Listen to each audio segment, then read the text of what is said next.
Welcome. It's fabulous reception. We put some chairs out, and we'll try not to talk too long, but we have to acknowledge the wonderful work that's been done here tonight. So glad you all could come.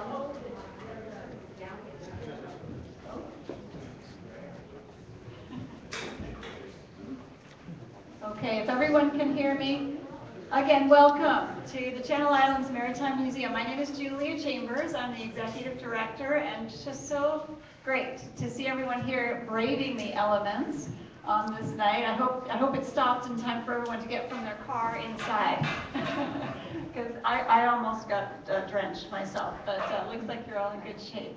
So tonight, we always start with the dignitaries in the room. I think we have a couple of board members tonight. Bill Conroy, who we all know and love, and Tom Johnston. Where's Tom? I think he's downstairs. He's downstairs, but he's definitely here. And Bill, of course, our former executive director, till he gave me the honor and pleasure. Thanks, Bill.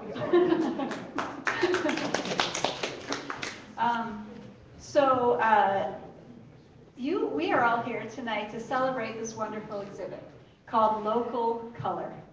And Jackie Cavish, Jackie, we have to thank you for being the mastermind behind this whole program. And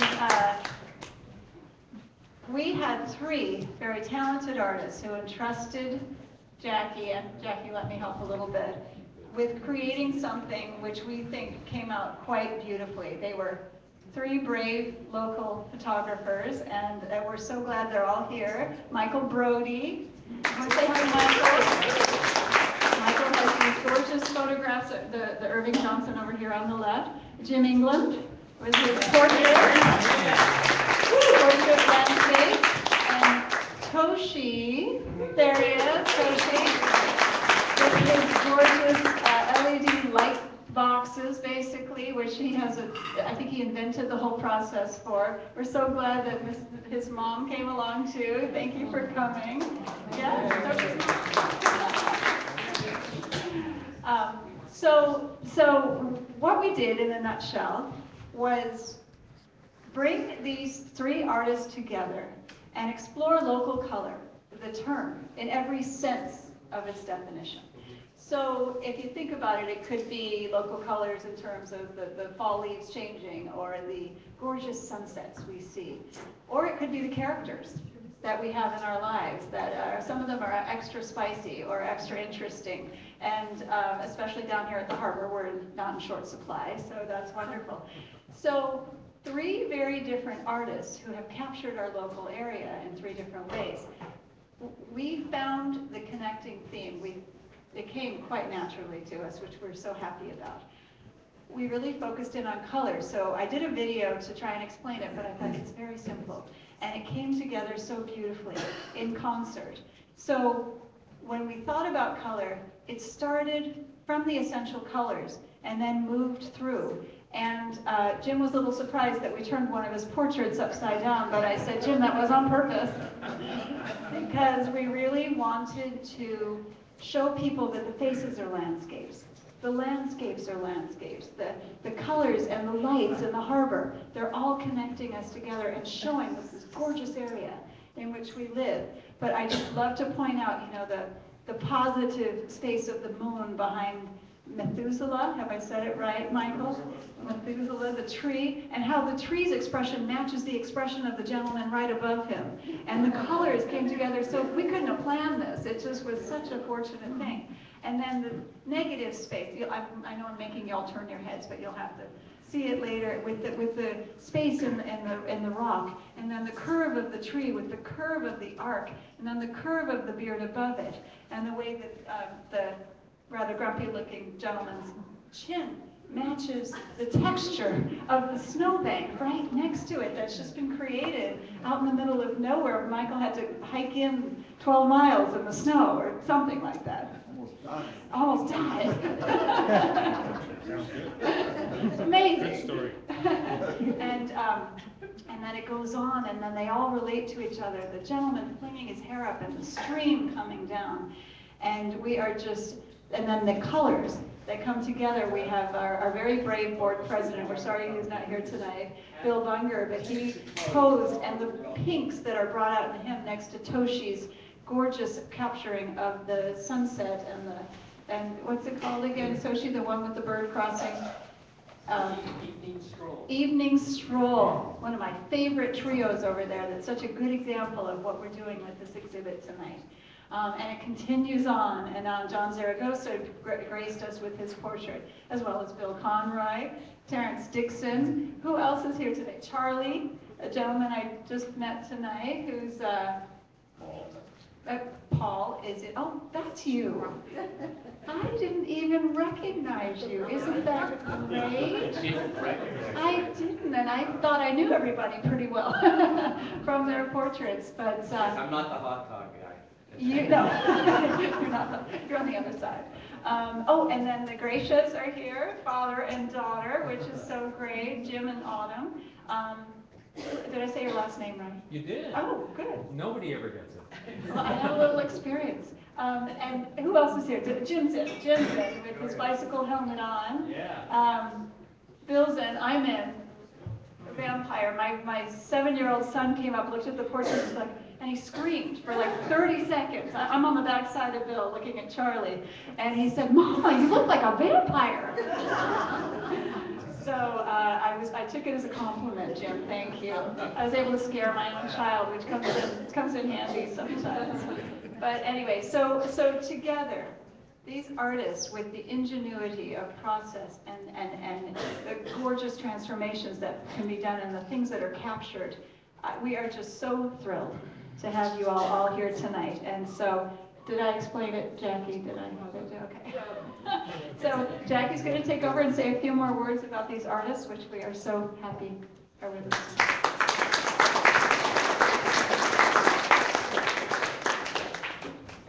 I am so excited to have been a part of this exhibit because it started out being just 3 photographers, and it ended up, I think, being something very poetic and surprising. And so I'd like to give each of the artists a chance to say a few words. So let me just say a little something about Toshi's background. He writes a beautiful description of how he is inspired by the interaction of the lifting of the coastal fog, the seasonal changes, and the reflective quality of the sea as they create an everlasting beauty. And with that, let me have Toshi give you a little bit of information about his process.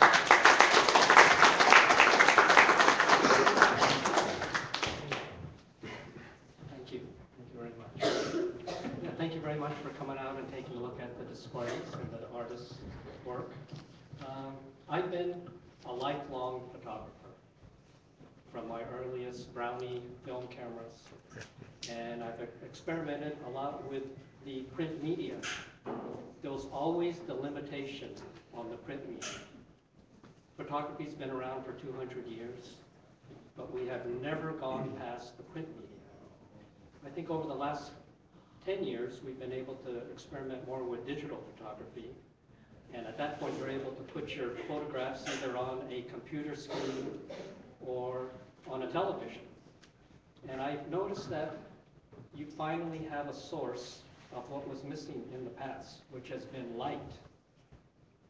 You're always limited in your photographs, and once you put them on a TV screen or a computer monitor, you see some of that light that is starting to evolve and to emit. So if you looked at a basic photograph and then compared it to something you see on a backlit image, you appreciate what was missing. So I took it a step further, and I started interacting specific lights behind the photographs. So if you look at these photographs on the wall, the one of the harbor lights is what you see right outside here in the window. I took the picture from across the harbor, and when adjusted properly, Julie, can you bring it down just a little bit, and it'll be a little more accurate. About right there. That's about what you see when you look out the window here. That was taken from across the harbor over at the Coast Guard station towards this area. But I've finally been able to recreate through individual little LEDs, what was missing out of my photographs, without having to put them on a blanket white background, because blanket white is not what the real color is behind these. But it's just one aspect of what I do, but it's something that I've been dabbling in, and I hope to be able to progress more on other generations of this. But, thank you. If you want to come by, I'll give you a demonstration of how it works. Thank you, Toshi. And seeing is believing, so take him up on that because he's got some little LEDs that do wonderful things. Mike Brody, would you like to come up and talk about your thoughts and your work?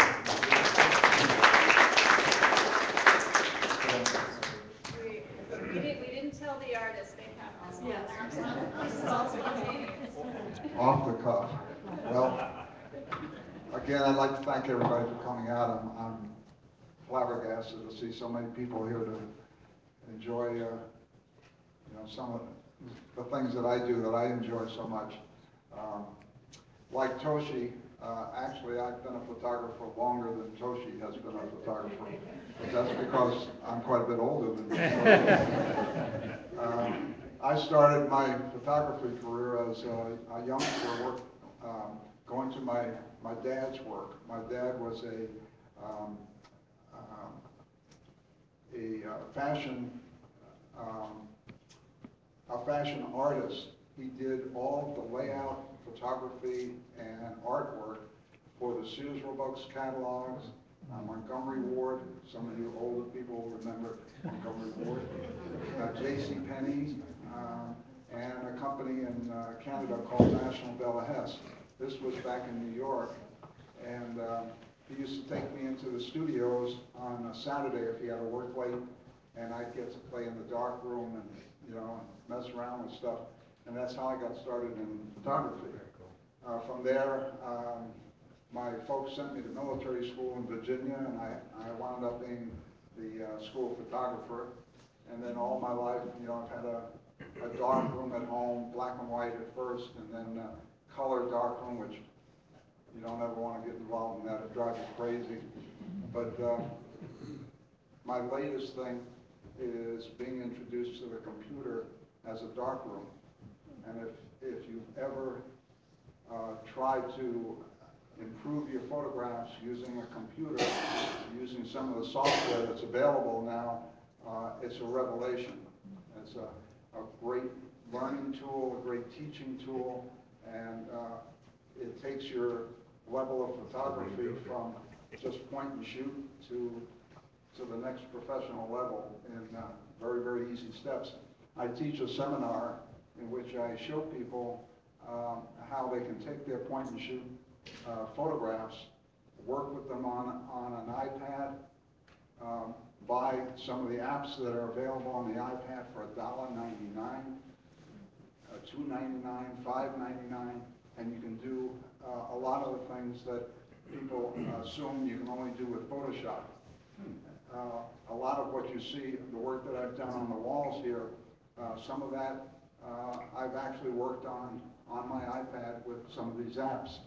So it's a wonderful, wonderful thing to get into. If you're interested, look into it.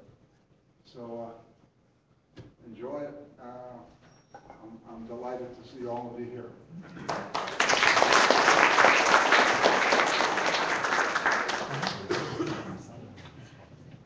And I didn't give you any background on Michael, but he is a noted outdoorsman and has been a photographer for over 50 years. And he is currently a U.S. Coast Guard and Coast Guard auxiliary photographer. So I know we have quite a few of you here from the Coast Guard auxiliary, and so welcome. And again, I think you would get a wonderful insight talking with Michael, because it's interesting that each of these three artists use the computer to enhance and change their images in a very unique way that suits and fits them. And I think I will never forget that image of Methuselah over there with the moon. It's so beautiful, just haunting, I think. All right, and I'd like to introduce our own Jim England, as all the other two of you are ours as well. But Jim England, for a word, please. I'm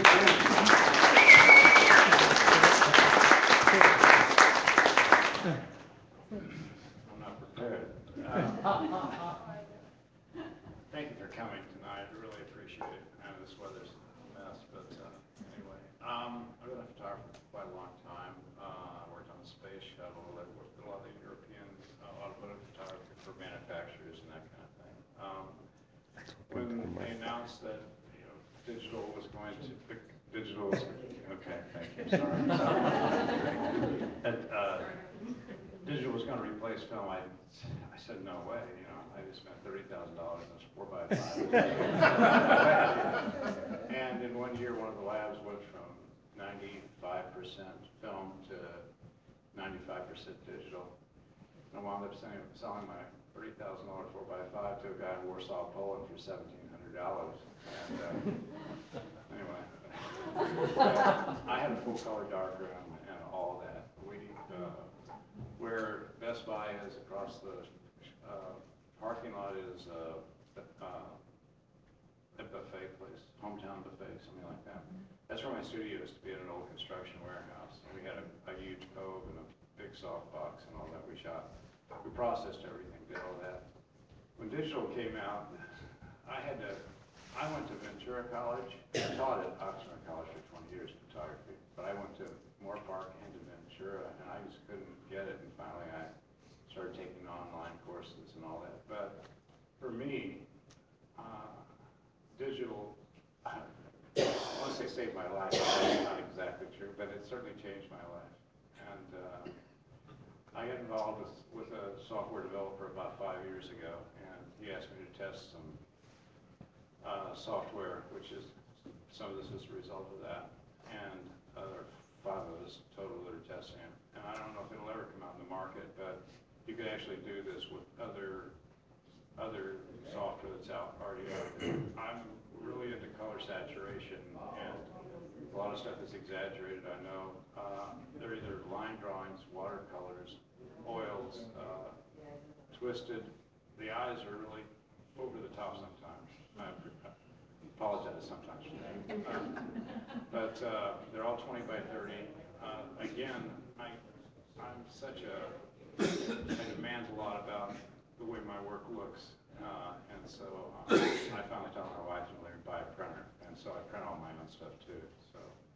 But I'm having more fun than I've ever had in my entire life. And I'm very happy these days. Yeah. I'm going to the Keys tomorrow, and I'm going to be out there around 10 days. And I eat a lot of seafood. And last week, I just shot the mayor of Oxnard, and then I processed it and downloaded the images. And another fellow came over the next morning, and I photographed him. And I put the light and the camera inside my garage. We went inside, and it came back out a few minutes later, and it was gone. So I have a new camera now.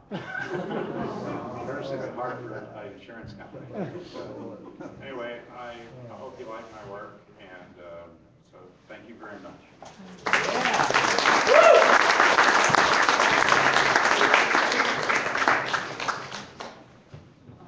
I'd certainly like to reiterate how much we appreciate you all turning out tonight. The museum has a very busy schedule and lots of activities that I'd like to invite you back to, and Julia will tell you about those in just one moment.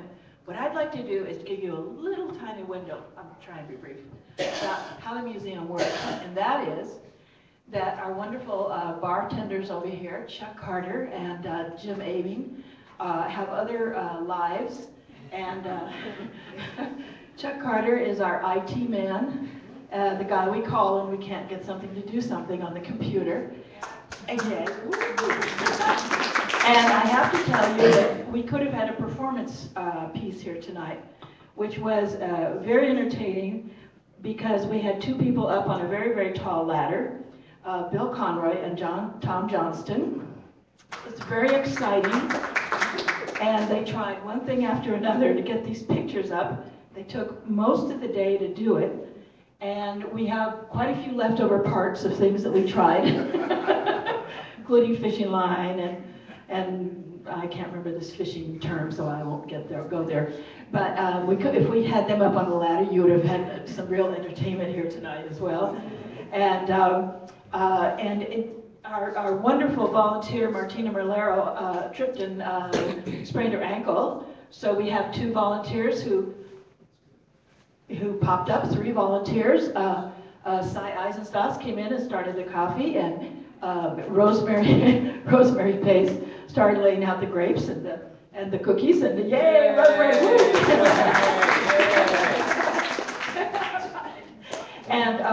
and Kay McElroy, who was probably down at the front desk, cut the cheese, and we had this instant reception, and then you showed up, and it was a party.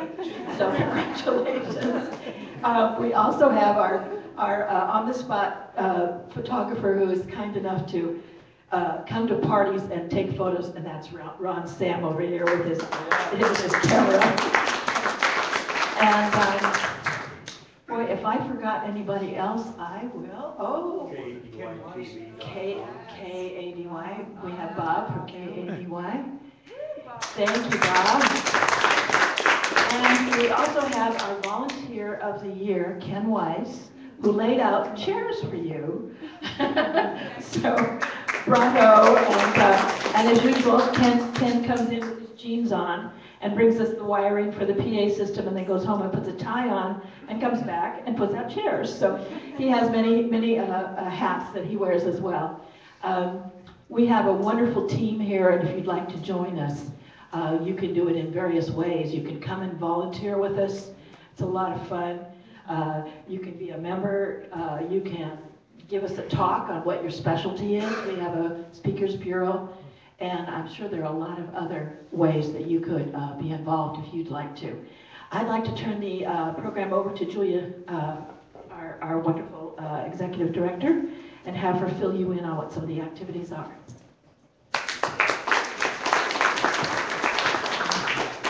Jackie, you could have kept going. That was perfect. And could we all give Jackie a big, huge round of applause?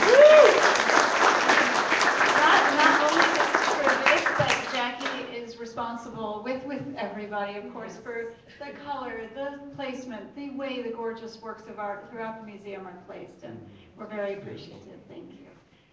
Okay, so this exhibit continues through March 23rd, so come see it several times, bring more friends, and we're just thrilled to have it. Thanks again to our wonderful, where'd she go? Wonderful artists.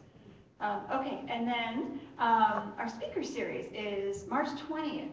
So we just had Russell Gallipo from the Channel Islands National Park came and spoke for almost an hour on everything. We got it straight from the top. It was amazing. And on March 20th, it's going to be Rich Slater, who is deep sea diving. He interprets it like no one else.